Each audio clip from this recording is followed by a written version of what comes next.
So in these next lectures, I would like to consider an application of Hilbert space solving what's called the Dirichlet problem. So in all these lectures, we will fix G, which is an open bounded set.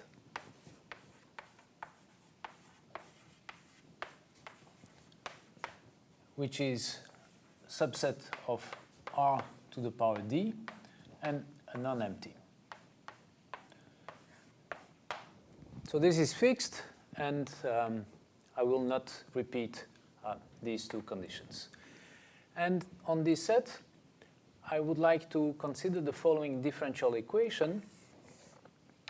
So minus the Laplacian of u equal to the function f, and this is on the set G.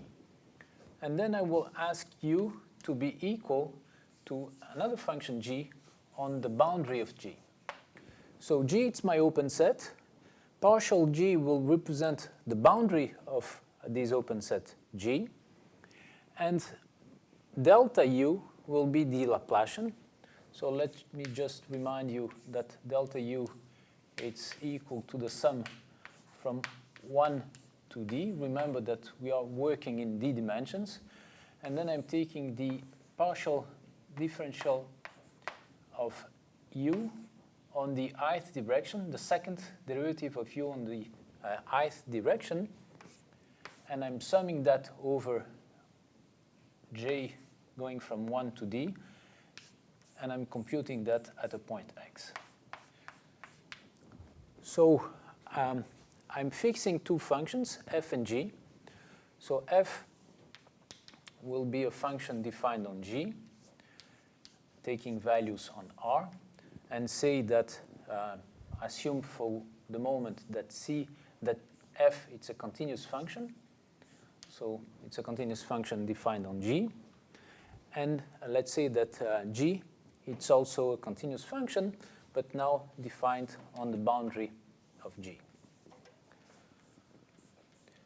So I'm fixing these two functions to these two continuous functions, and I would like to find a function u which is twice differentiable and whose derivatives, the second derivatives, are continuous. So I want to find a function u which belongs, say, to the space C2 of G bar. This means that on G, this function u, it's twice differentiable, and the derivatives are continuous, and they can be extended up to the boundary. So this is the closure of G, and they can be extended up to the boundary of G as continuous functions. So the problem is to find such a function whose Laplacian minus the Laplacian, actually, it's equal to f, which is the fixed function, and which in such a way that u, it's equal to G at the boundary. So I would like to consider this differential equation and to use the theory of Hilbert spaces in order to find a solution for this problem. So you see that if I take a nice function, so let me represent by C infinity 0 G. So that will represent the space of functions which are defined on G. G, it's an open set. The support of this function, it's a compact set contained on G. So it has a compact support inside G, and who has all derivatives, and all derivatives are continuous. So this is this space. So let me take a function w in this space. Let's assume that u, it's a solution of this equation. Let me multiply in this first equation the equation by the function w, which I will be calling a test function. So let me multiply this equation by a test function, and let me integrate it. If I integrate it, what I get is that minus the integral over G of delta u of x wx dx, that this is equal to f of x w of x dx, and this integral on G. Now, if you remember what is the Laplacian, so you see that you have two derivatives of u.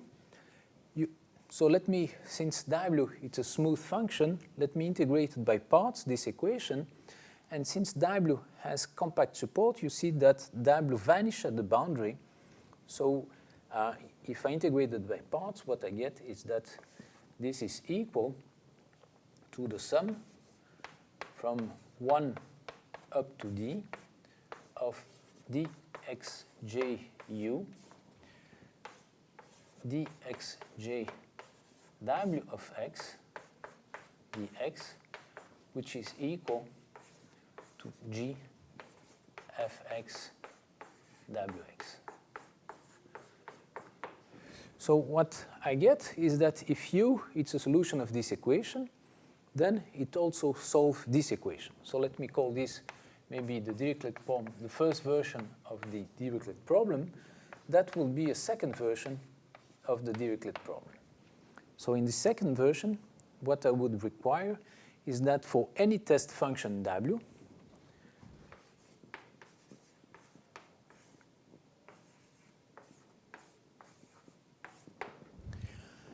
these two integrals are equal. So this is one condition, and I would keep the second condition saying that u is equal to g at the boundary. So you see that there is a difference between first version and the second problem and the second version. In the first version, to make sense of this equation, I need u to be twice differentiable, while in the second version, I need u only to be once differentiable to make this integral, to give a sense to this integral. So there is we require less on the solution in this second version. U needs only to be once differentiable. So these are two versions, and I will introduce now a third version, which is actually the one which I will solve. So let me define the energy of a function. So let me call that h of u. H of u will be 1/2 of the sum from j from 1 up to d of the integral on g of dxj of u computed x. I take the square of that dx. So I'll call this integral the energy of a function u, and I propose to solve the following variational problem. So I'll take the infimum of the energy of a function u minus its integral from on g of fx ux dx, and I'm taking this infimum over all functions u, say which are C1 on G. So the functions which have one continuous derivative in any direction. And I have here a third problem. So I want to minimize the energy minus this linear function on u over all functions u which have one derivative on each direction and whose derivative is continuous, and which also satisfy the boundary conditions so that u is equal to g on the boundary of g. So this would be a third version of my Dirichlet problem, a version in which now I want to minimize this functional. So what I will do is I will first show that if I can find u sufficiently smooth which solve this variational problem, then it is also a solution of the first formulation of the Dirichlet problem. And then I will show that if you have also a solution of this third variational problem, I have also a solution of the second the second version of the Dirichlet problem. So let me make it what I want precise now as a proposition. So here is the precise statement which I want to prove. So remember, I defined the energy of u as 1/2 of the integral of the gradient of u square dx, where gradient of u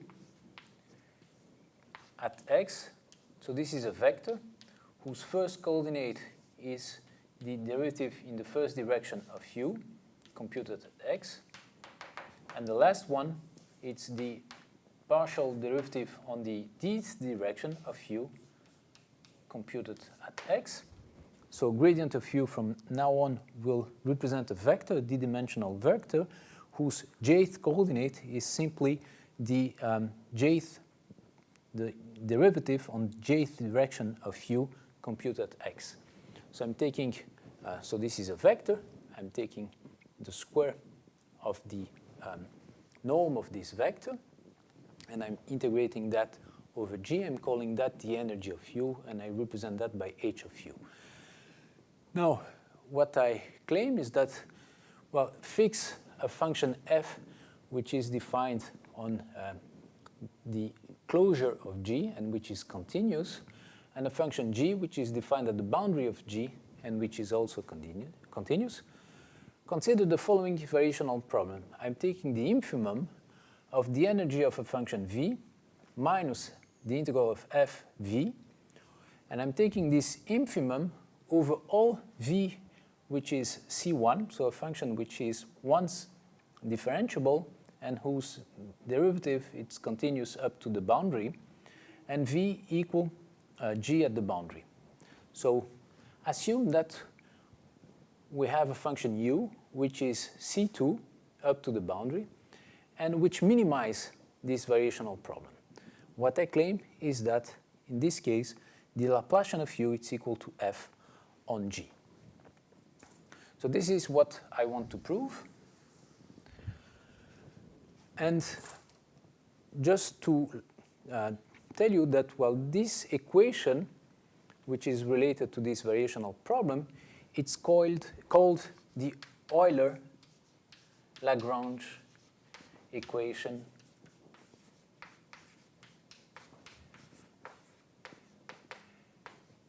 So this is the Euler-Lagrange equation associated to this variational problem. So what I will show actually is that Laplacian u equal to f, it's the Euler-Lagrange equation associated to this variational problem.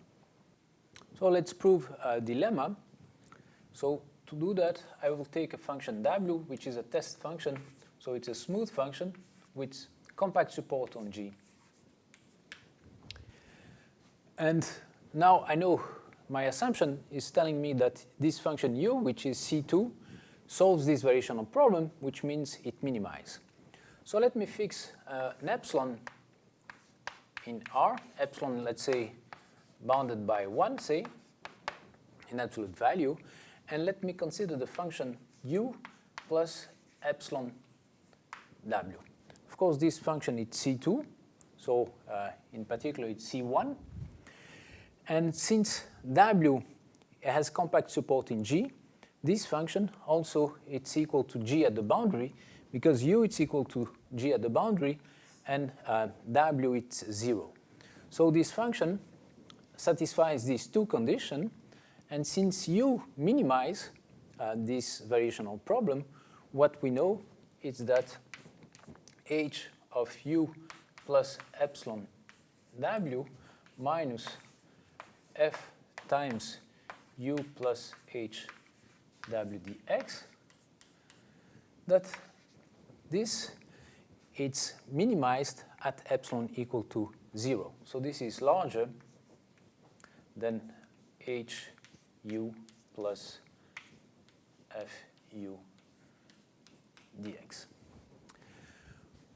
What I didn't say, but maybe I should mention, is that all these elements are well defined. So let's say that this integral here it's well defined because I'm assuming f to be a continuous function. So in particular it's bounded, and u and w are also continuous functions, so that they are bounded, and g it's a bounded open set. So this integral it's well defined, and the same thing for the energy, because I'm assuming that u, it's C1, which means that it's once differentiable and the derivative is continuous. So gradient of u, it's continuous, so it's bounded, and G, it's a bounded open set. So all these integrals are well defined under the assumptions I took. So now let's go back here. We have this function as a function of epsilon. It has a minimum at epsilon equal to 0. So let's compute what is this function. So let me call that maybe, I don't know, t of epsilon. So let me compute t of epsilon. So by definition, we have the energy. So let's expand the energy, and what we get is that t of epsilon, it's equal to 1/2 of the integral of gradient u squared dx on G, plus epsilon times gradient of u times gradient of w dx on G, plus epsilon square divided by 2, gradient of w square dx. And then we have the linear part minus the integral of f times u dx minus epsilon, the integral of f w dx. So this is the expression for t epsilon. And what you see is that, well, t as a function of epsilon, it's quadratic. So in particular, it's differentiable. And since it has a minimum at epsilon equal to 0, this means that t prime at 0 is equal to 0. And this is exactly what will give me the Euler-Lagrange equation. So let me compute t prime of epsilon, which means the derivative of t as a function of epsilon. So this disappears because it doesn't depend on epsilon. Here I get epsilon. Here I get epsilon. This expression disappears because it doesn't depend on epsilon. And here I get minus this expression. So here I just computed the derivative of t in epsilon. And now let me write down the equation for t derivative at 0. It's equal to 0. When I compute the derivative at 0, these terms disappear. And so what I finally get is that this equation is actually the following equation, that gradient of u times gradient of w dx, it's minus fw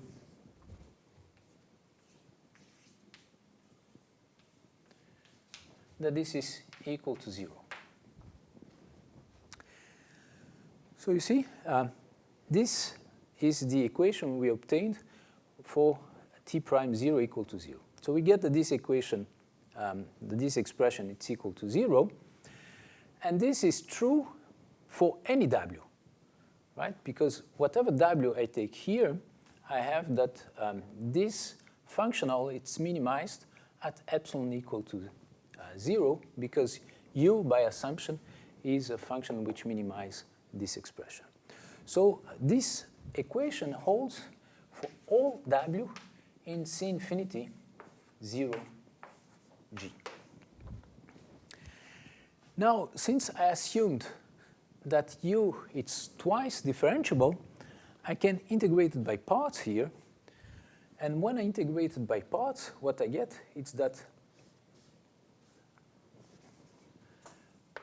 minus Laplacian of u times w dx, because you see that w vanish at the boundary, so I don't have the other term which appears in the integration by parts.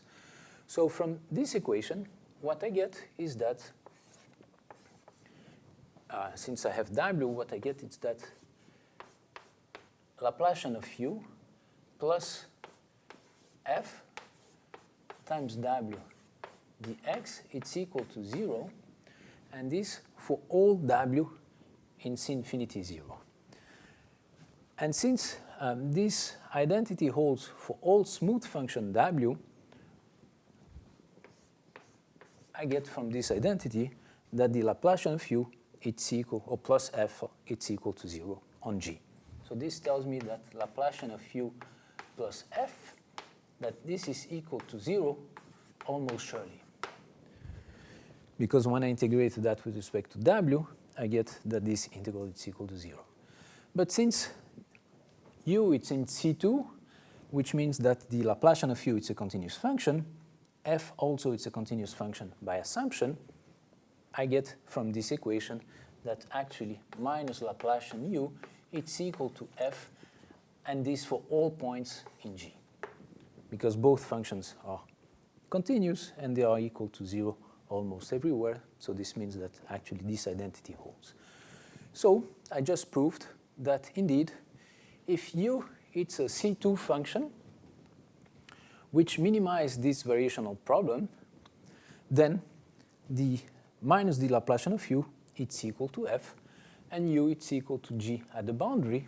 So if a function u in C2 is minimized, solves the third version of the Dirichlet problem, then it also solves the first version of the Dirichlet problem, as we just proved.